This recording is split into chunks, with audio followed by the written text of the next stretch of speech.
April 14th, 1945. The sky above Okinawa burned with tracer fire as Seaman First Class Robert Mitchell gripped the handles of his 40mm gun mount aboard the destroyer USS Laffey. At precisely 8:42 in the morning, the radar operators below deck counted 22 incoming aircraft on an intercept course. Mitchell had been told during training in San Diego that the special attack units from the opposing air forces would be desperate, perhaps frightening, but ultimately manageable.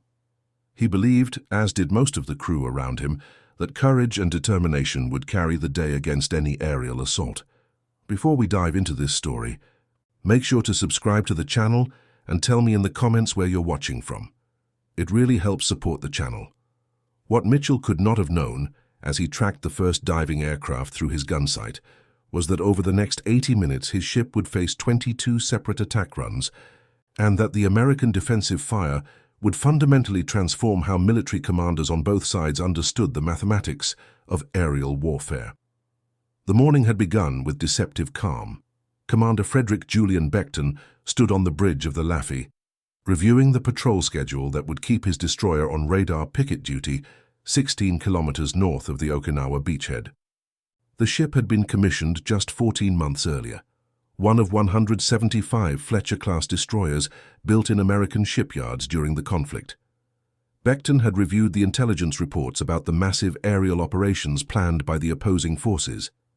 Operation Tengo called for waves of special attack aircraft to overwhelm American naval defenses through sheer numbers. The Japanese military leadership had calculated that even a 10% success rate would justify the loss of hundreds of aircraft and their pilots. What the planners in Tokyo had not fully accounted for was the transformation that had occurred in American naval gunnery over the preceding 18 months. Seaman Thomas Fern, manning a 20mm cannon on the port side, had completed 6 weeks of intensive training on a new fire control system that combined radar tracking with automated gun laying. The system, designated Mark 14, could calculate the future position of an aircraft moving at 400 kilometers per hour and adjust gun elevation and traverse faster than any human gunner. Fern had fired more than 3,000 practice rounds before shipping out from Norfolk, Virginia. His gun crew could sustain a rate of fire exceeding 450 rounds per minute. The first wave appeared at 8:43. Radar operator Lieutenant Philip Brady watched the green phosphorescent blips separate into individual tracks on his screen. He counted 6 aircraft approaching from the northeast at an altitude of 3,000 meters. Brady keyed his microphone and transmitted the bearing and range to every gun director on the ship. Within 4 seconds, 37 gun barrels swung toward the designated coordinates. The fire control computers had already calculated the optimal burst altitude and deflection angle. Petty Officer James Delowski, positioned at a 5-inch gun mount, saw the first aircraft break through the cloud layer at 2,800 meters. It was a Yokosuka D-4Y dive bomber, its pilot committed to a terminal dive toward the Laffey's waterline. Delowski's gun mount rotated smoothly, tracking the descending aircraft with mechanical precision. The Mark 14 director had already factored in wind speed, air density, and the relative motion of both ship and target. When Delowski pressed the firing button, the 5-inch shell left the barrel at 762 meters per second, its proximity fuse preset to detonate at the calculated intercept point. The shell detonated 43 meters in front of the diving aircraft. Fragments from the casing, traveling at supersonic velocity, shredded the bomber's engine cowling and control surfaces. The aircraft rolled inverted and plunged into the ocean 600 meters from the Laffey's bow. The entire engagement, from first radar contact to splash, had lasted 37 seconds. 5 more aircraft followed in rapid succession. 4 were intercepted at ranges exceeding 800 meters. The 6th aircraft made it to within 300 meters before a concentrated burst from 4 40mm guns tore off its wing. On the bridge, Commander Beckton watched his gunnery teams perform with a precision that would have seemed impossible just 2 years earlier. American industry had produced more than 5 million rounds of 40mm ammunition in the previous 12 months alone. The Laffey carried 4,000 rounds per gun mount, enough to sustain continuous fire for nearly 9 minutes. The ship's magazines held an additional 12,000 rounds in reserve. This industrial capacity, translated into sustained defensive fire, created a dome of steel fragments around the vessel that few aircraft could penetrate. The second wave arrived at 9:07. This time, the radar screens showed 12 aircraft approaching from multiple bearings. The tactical doctrine of the opposing air forces had evolved to include coordinated attacks from different altitudes and directions, attempting to overwhelm individual gun crews through simultaneous threats. Lieutenant Commander Edward Kindig, the gunnery officer, had anticipated this tactic. He had divided his gun crews into 3 sectors, each assigned a specific arc of sky.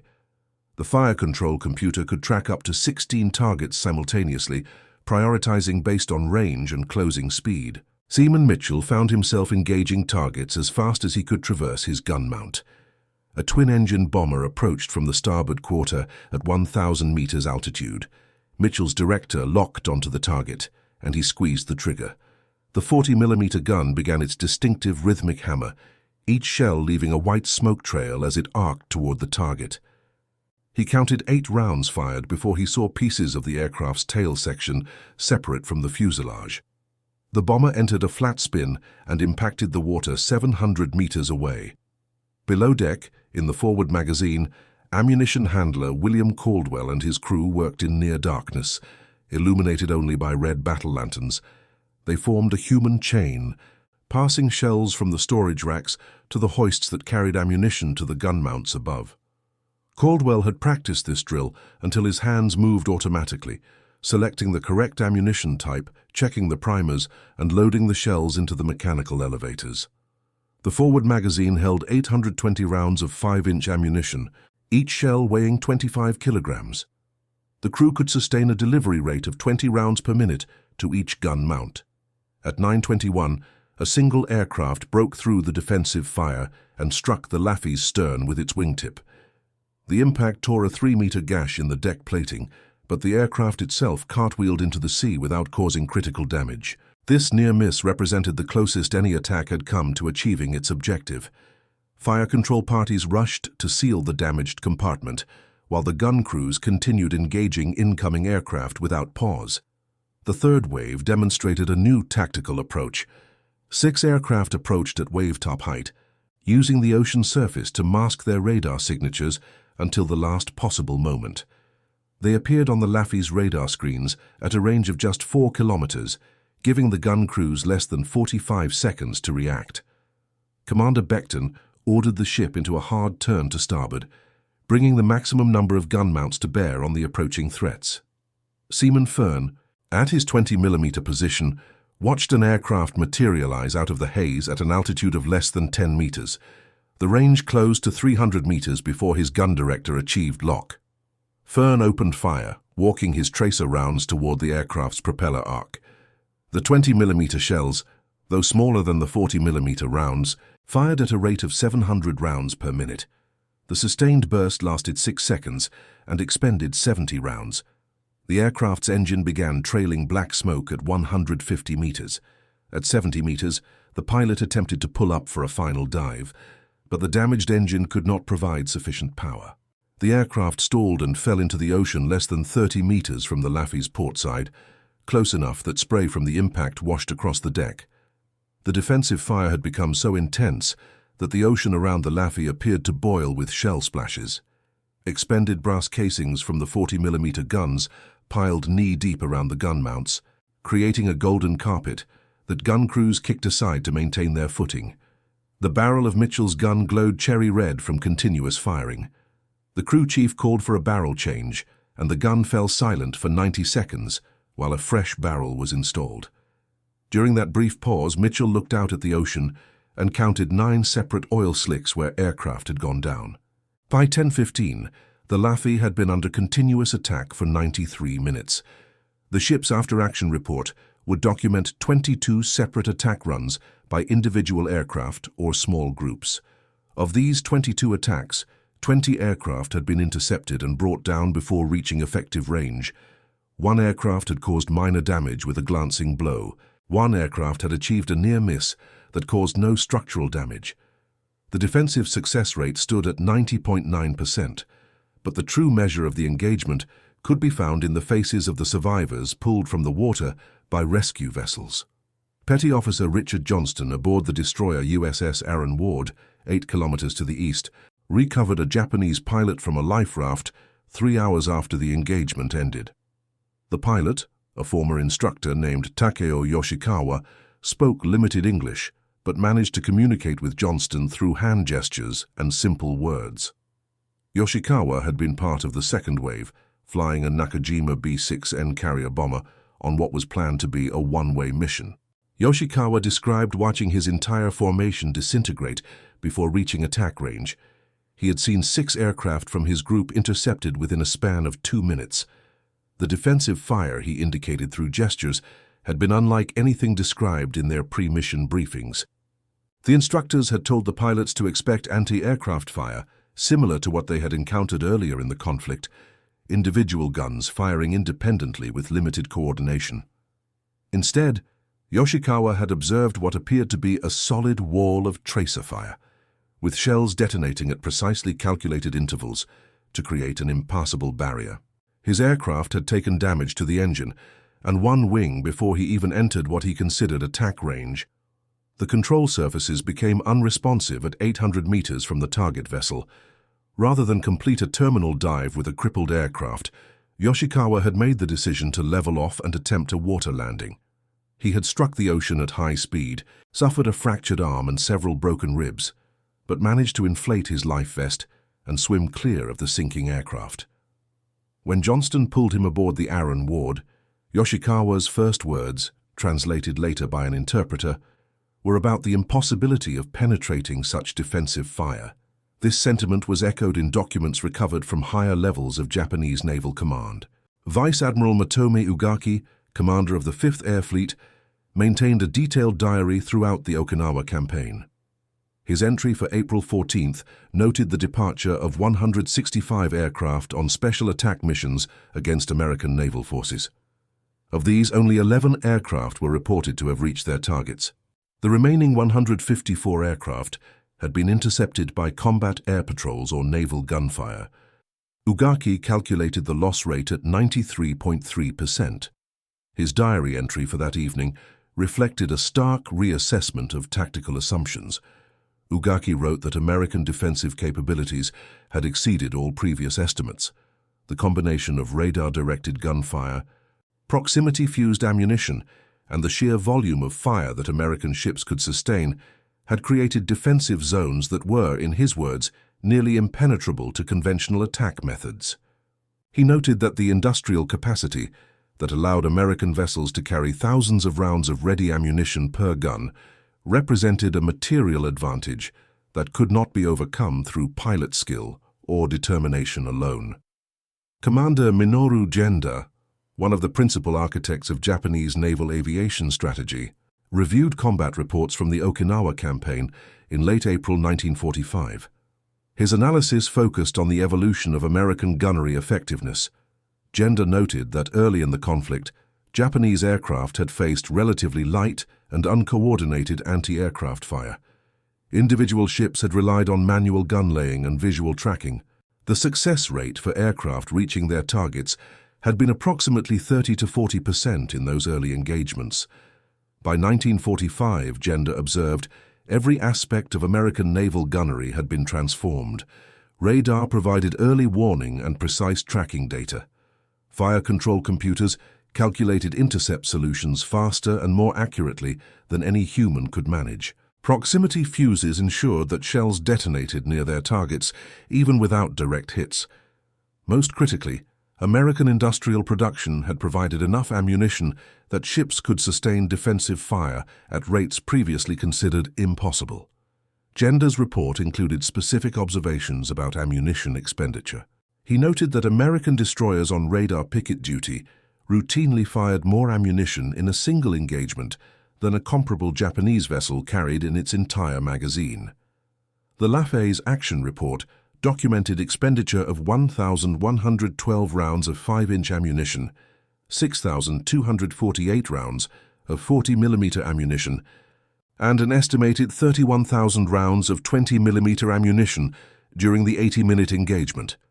This represented more firepower than some smaller Japanese vessels could muster in a week of continuous operations. The psychological impact on Japanese pilots became a subject of concerned discussion among squadron commanders. Lieutenant Commander Tadashi Nakajima, leading a special attack unit based on Kyushu, interviewed pilots who had survived aborted missions. Many described a sense of futility when approaching American naval formations. The defensive fire began at ranges exceeding 3,000 meters, far beyond the distance where pilots could effectively maneuver for attack runs. Aircraft were being intercepted before pilots could even identify specific target vessels. Nakajima's report to his superiors emphasized that pilot morale suffered not from lack of courage, but from the mathematical certainty of interception. Even the most skilled pilots could not evade radar-directed fire while simultaneously maintaining a precise attack approach. The special attack doctrine depended on aircraft reaching their targets, but the defensive systems had become so effective that reaching attack range required a succession of fortunate circumstances that rarely aligned. The human cost of this defensive effectiveness became apparent in the weeks following the Okinawa campaign. Between April and June of 1945, Japanese forces launched approximately 1,900 aircraft on special attack missions against American naval forces around Okinawa. American after-action reports documented the interception of approximately 1,700 of these aircraft before they could reach effective attack range. The defensive success rate across the entire campaign averaged 89.5%. For the crews manning American gun mounts, this statistical reality translated into exhausting hours of continuous combat. Seaman Mitchell, whose gun mount had engaged targets during multiple waves of attacks, later described the psychological state that developed during extended engagements. The initial moments of combat brought intense fear and excitement. After 30 minutes of continuous action, fear gave way to mechanical routine. Gun crews loaded, aimed, and fired with automatic precision, their minds focused entirely on the immediate technical tasks. After an hour, fatigue began to affect reaction times. Loaders moved more slowly. Gunners took longer to acquire targets. Directors called out bearings with hoarse voices. Yet the defensive fire never slackened. The Laffey's crew had been trained to sustain operations for up to 2 hours of continuous combat. Backup crews stood ready to replace exhausted gunners. Damage control parties maintained ammunition flow even when hoists jammed or power systems failed. Medical personnel treated casualties without interrupting the defensive effort. This systematic approach to sustained combat operations reflected organizational planning at every level of American naval operations. Commander Beckton, observing his crew's performance during the engagement, later wrote in his official report that the defensive success owed less to individual heroism than to systematic preparation. Every crew member had trained for months in their specific role. Fire control systems had been tested and refined through dozens of practice engagements. Ammunition had been loaded and stored according to detailed procedures designed to maximize delivery speed. Even the ship's maneuvering during the engagement followed predetermined patterns calculated to bring maximum firepower to bear while minimizing exposure to attack runs. This systematic approach stood in stark contrast to the desperate improvisation that characterized Japanese special attack operations. Pilots received abbreviated training before assignment to special attack units. Many had fewer than 100 hours of total flight time.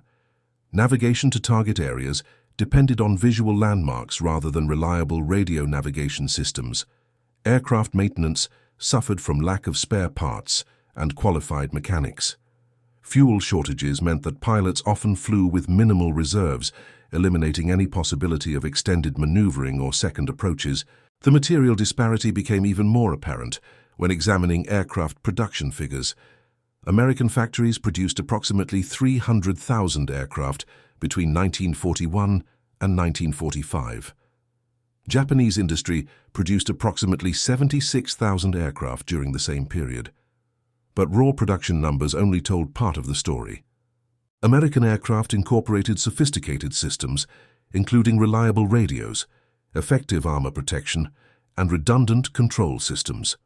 Japanese aircraft, facing severe shortages of critical materials like aluminum and high-octane fuel, increasingly relied on simplified designs with minimal defensive systems.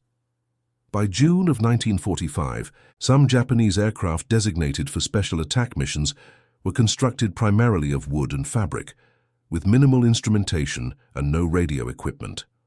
These simplified aircraft could barely reach American naval formations, let alone maneuver effectively once under fire. American radar operators reported tracking incoming aircraft that appeared to lose altitude steadily during their approach, suggesting engine problems or fuel exhaustion even before defensive engagement began.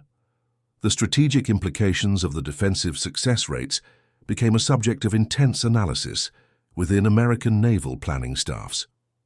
Captain Ali Burke, serving on Admiral Mark Mitcher's staff, compiled reports from all ships involved in the Okinawa campaign.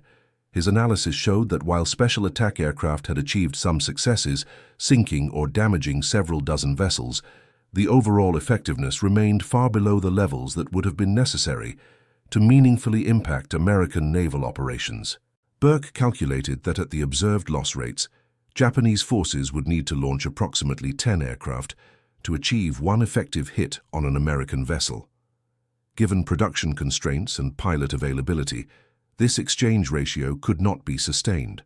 Burke's report predicted that special attack operations would become increasingly ineffective as American defensive systems continued to improve and Japanese aircraft quality continued to decline.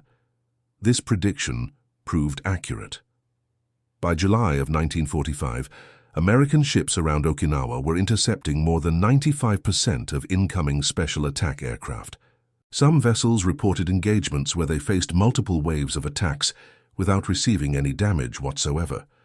The defensive fire had become so effective that some Japanese commanders began to question whether special attack operations should continue. Vice Admiral Ugaki's diary entries from late July reflected growing despair about the tactical situation. He described sending young pilots on missions that he knew had almost no chance of success. The defensive fire had become, in his assessment, essentially impenetrable. Aircraft were being intercepted at ranges where pilots could barely see their targets. The few aircraft that survived long enough to attempt attack runs were often so damaged by defensive fire that they could not maintain controlled flight for accurate impacts. Yet the missions continued. Ugaki recorded sending out the final special attack mission from his command on August 15, 1945, even after receiving notification of the surrender announcement. His final diary entry described his decision to personally lead this last mission, flying as a passenger in a bomber that would attempt to reach American naval forces southeast of Okinawa. The aircraft departed at 16:45 hours. Neither Ugaki nor any member of his final mission returned. American naval records from that date include no reports of any attacks reaching American vessels. The Laffey, meanwhile, had survived its ordeal and continued operations around Okinawa through the end of the campaign. The ship's crew had demonstrated that well-trained gunners, equipped with sophisticated fire control systems and adequate ammunition, could create defensive zones that few aircraft could penetrate. Their success on April 14th represented not an isolated incident, but rather the culmination of systematic improvements in naval gunnery that had transformed defensive capabilities. Seaman Mitchell received a commendation for his performance during the engagement, as did most of the Laffey's crew. But Mitchell himself, in letters home written weeks after the engagement, expressed little pride in the defensive success. He described the experience as exhausting and terrifying, with moments of intense action alternating with longer periods of mechanical routine. He counted himself fortunate to have survived, but took no satisfaction in the number of aircraft his gun mount had helped intercept. This perspective was shared by many of the crew members who manned American gun mounts during the Okinawa campaign. They understood that the aircraft diving toward their vessels carried pilots who were, in most cases, barely trained young men ordered on missions with minimal chance of survival. The defensive success represented not triumph, but rather the grinding mathematics of industrial warfare, where superior production capacity and technological sophistication overwhelmed courage and determination. The recovered Japanese pilots and captured documents from the period reveal a similar perspective from the other side. Young pilots wrote final letters describing their certainty that they would not survive their missions. Many expressed hope that their final actions would contribute to defending their homeland, but few showed confidence that their individual missions would succeed. They understood, as well as their commanders, that the defensive fire had become too effective to allow reasonable hopes of reaching targets. The statistical reality of 90% interception rates meant that 9 out of every 10 pilots who departed on special attack missions would perish without achieving their tactical objective. Their aircraft would be brought down by radar-directed gunfire, often before they could even identify specific target vessels. They would fall into the ocean, sometimes within sight of American ships, their final moments unmarked except as anonymous blips disappearing from radar screens. For the crews of vessels like the Laffey, each intercepted aircraft represented a threat eliminated, a danger averted, a moment of survival in an environment where death could arrive from the sky at any moment. They fired their guns with mechanical precision, tracking targets and computing intercept solutions, and squeezing triggers in a continuous cycle that consumed thousands of rounds of ammunition and left gun barrels glowing with heat. They did this not from hatred or bloodlust, but from the fundamental imperative of survival and the systematic training that had prepared them for precisely these circumstances. Commander Beckton, in his final report on the April 14th engagement, noted that his crew had performed exactly as trained, exactly as expected, exactly as the American naval system had prepared them to perform. The defensive success represented not exceptional heroism, but rather ordinary competence, applied with systematic thoroughness. This, Beckton observed, was perhaps the most significant lesson of the engagement. Superior training, adequate resources, and effective systems could enable average individuals to achieve extraordinary results. The transformation in Japanese command assessment of special attack effectiveness can be traced through recovered documents and post-conflict interviews. What had begun as a desperate but potentially viable tactical approach had become, by the summer of 1945, a near-certain path to death with minimal tactical gain. Japanese commanders continued ordering the missions not because they expected success, but because no viable alternatives remained. The industrial and technological gap had grown too wide to bridge through tactical innovation or pilot skill. In the final weeks before the surrender, some Japanese naval officers began advocating for the preservation of remaining aircraft and pilots rather than expending them in missions with such minimal chances of success. These voices remained in the minority, but their arguments reflected the same harsh mathematical reality that American gunners demonstrated every time they intercepted incoming aircraft before those aircraft could reach attack range. The legacy of engagements like the Laffey's defense on April 14th extended far beyond the immediate tactical results. Post-conflict analysis by both American and Japanese military historians identified the transformation of naval gunnery as one of the decisive technological shifts of the Pacific Campaign.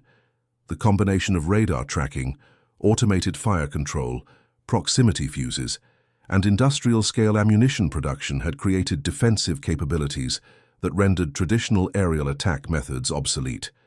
This technological transformation influenced naval aviation doctrine for decades after the conflict ended. The lesson was clear.